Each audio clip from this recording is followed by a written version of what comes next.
बिस्मिल्लाहिर्रहमानिर्रहीम अस्सलाम वालेकुम जी। तो दोस्तों, मेरी आज की वीडियो का टॉपिक आज़रबाईजान में टूरिज़म के रिलेटेड है। बहुत से दोस्तों को शिकायत थी कि आप आज़रबाईजान में बिज़नेस के रिलेटेड, जॉब्स के रिलेटेड हर इंफॉर्मेशन देते रहते हैं, लेकिन जो आपका पर्सनल काम है, जो आपका कंपनी का काम है, टूरिज़म के रिलेटेड आप कोई ऐसी इंफॉर्मेशन नहीं देते। तो काफ़ी इसके बारे में एक वीडियो में अपलोड कर भी चुका हूँ काफ़ी डिटेल से, लेकिन वो सिर्फ हैदर अली मरकज़ के रिलेटेड थी। तो आज मैं आपको जो आज़रबाईजान बाकू का सिटी है इसके बारे में बताऊंगा कि इनकी विजिटिंग प्लेसेस कौन कौन सी हैं, मशहूर जो हैं, जो जब आप आज़रबाईजान में आएँ तो आपको वो लाजमी विज़िट करना चाहिए।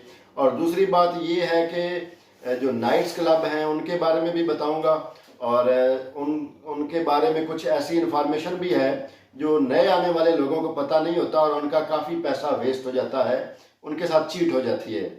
तो आज हम इंशाल्लाह मैं आपको बताऊंगा कि टूरिज़म के रिलेटेड बाकू में कौन कौन सी प्लेसेस हैं जो आज़रबाईजान के अदर सिटीज़ हैं, वो फिर मैं वन बाय वन आपको डिटेल से बताता जाऊंगा। जब आप आज़रबाईजान में आते हैं तो मोस्टली जो दोस्त हैं वो गूगल सर्च करते हैं, यूट्यूब देखते हैं, जो फेमस प्लेसेस होती हैं वो देखते हैं, लेकिन वो एक आज़रबाईजान की तरफ से आप यूँ समझ लें कि जो उनकी फेमस प्लेसेस हैं, जो उनकी हिस्टोरिकल प्लेसेस हैं, उनका जिक्र ज़रूर किया जाता है, लेकिन जब वो लोग वहाँ पे जाते हैं तो उनको ज़्यादा वहाँ पे चार्म नज़र नहीं आता, या फिर वहाँ पे ज़्यादा रश भी नज़र नहीं आता, जिसकी वजह से वो बोलते हैं कि ये कौन सी प्लेसेस हैं। तो फिर वो बाद में कोशिश करते हैं कि खुद से ही कोई चीज़ें ऑब्ज़र्व की जाएँ, देखा जाए, ऐसे ही निकल जाया जाए, तो फिर खुद ब खुद किसी न किसी अच्छे पॉइंट पे पहुंच ही जाते हैं। तो जब आप आज़रबाईजान में आए, बाकू का एक है हैदर अली मरकज़। ये एक जो इनका प्रेसिडेंट, पहला प्रेसिडेंट था हैदर अली, उसके नाम पे है। सिग्नेचर बिल्डिंग भी इसको कहा जाता है। ये एक बहुत ही प्यारी बिल्डिंग है, इसके अंदर म्यूज़ियम है। हैदर अली के जो चीज़ें थीं, जो आज़रबाईजान के रिलेटेड चीज़ें हैं, उन सब का एक म्यूज़ियम है। आज़रबाईजान की ट्रेडिशन के मुताबिक के बारे में इसमें बताया गया है। और इसके सामने, इसके साथ अटैच, बल्कि पार्क के अंदर ही है, ये बहुत बड़ा पार्क है और बहुत ही खूबसूरत है पार्क, विज़िट करने के काबिल है, बहुत ही प्यारा है। यहाँ पे बहुत ज़्यादा रश भी होता है। उसके बाद आप आ जाएं जी, आज़रबाईजान का जो साहिल बुलवार्ड का इलाका है, ये सी साइड पे एक बहुत बड़ा, सी साइड के साथ साथ ही बना हुआ एक बहुत बड़ा प्यारा पार्क है। और इसमें फेरी भी है आगे जो साहिल समंदर में, और विजिटिंग पॉइंट ऑफ व्यू से ये इनका बहुत फेमस जो है वो इलाका है, प्लेस है। यहाँ पे आप आएँ तो आप साहिल बुलवार पे लाजमी आइए, जहाँ पे आपको बहुत ही खूबसूरत नज़ारे देखने को मिलेंगे और बहुत ही वंडरफुल व्यू है। उसके बाद एक इनकी और मशहूर जगह है जिसको इनकी लोकल लैंग्वेज में यानर दाग कहा जाता हुआ है, यानर दाग कहते हैं, यानी जलता हुआ पहाड़।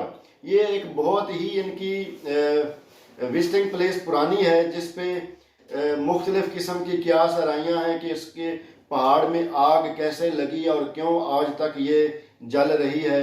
ये भी एक बहुत ही प्यारी जगह है, विज़िट करने के काबिल है, हिस्टोरिकल भी है, और यहाँ पे लोकल और इंटरनेशनल लोगों का रश भी होता है। बहुत से लोग देखने के लिए भी यहाँ पे आते हैं। उसके बाद आ जाता है जी, आज़रबाईजान में इनका जो सिटी के अंदर एक और बहुत प्यारी जगह है, साहिल बुलवार के साथ अटैच है, उसको तरगोवा कहा जाता है। वो एक पूरी जगह का नाम है जिसको तरगोवा कहा जाता है, जिसमें आप निज़ामी स्ट्रीट भी कह सकते हैं, जिसके बारे में काफ़ी आप सर्च भी करते होंगे। निज़ामी स्ट्रीट बहुत बड़ी फेमस स्ट्रीट है, जो भी इंटरनेशनल ट्रैवलर होता है, विजिटर होता है, वो यहाँ पे लाजमी आता है। वो निज़ामी स्ट्रीट, वो तरगोवा का इलाका है जिसमें ये निज़ामी स्ट्रीट भी है, और भी उसमें बहुत ज़्यादा फाउंटेन स्क्वायर है इस किस्म का। यानी कि वो तरगोवा का इलाके में अगर आप आ जाएंगे तो इंशाल्लाह आपको वो सारी चीज़ें देखने को मिल जाएंगी, क्योंकि ये टोटल एक अटैच इलाका है। उसके साथ आगे एक और जगह का नाम है जिसको इचारी शहर भी बोलते हैं लोकल लैंग्वेज में, लेकिन इंग्लिश वर्जन में आप उसको ओल्ड सिटी बोलेंगे। ये एक किला था, किले के अंदर एक बसा हुआ शहर है, जिसमें आपको आज़रबाईजान की ट्रेडिशनल चीज़ें भी देखने को मिलेंगी, और बहुत ज़्यादा हिस्टोरिकल प्लेसेस अंदर मिलेंगी। और ये एक तारीख़ी जगह है, यहाँ का भी आप विज़िट करें। उसके बाद आ जाते हैं कि नाइट्स क्लब की तरफ। अगर बहुत से दोस्त जब आते हैं आज़रबैजान में तो वो उनको काफ़ी इश्यूज बनते हैं नाइट्स क्लब के हवाले से।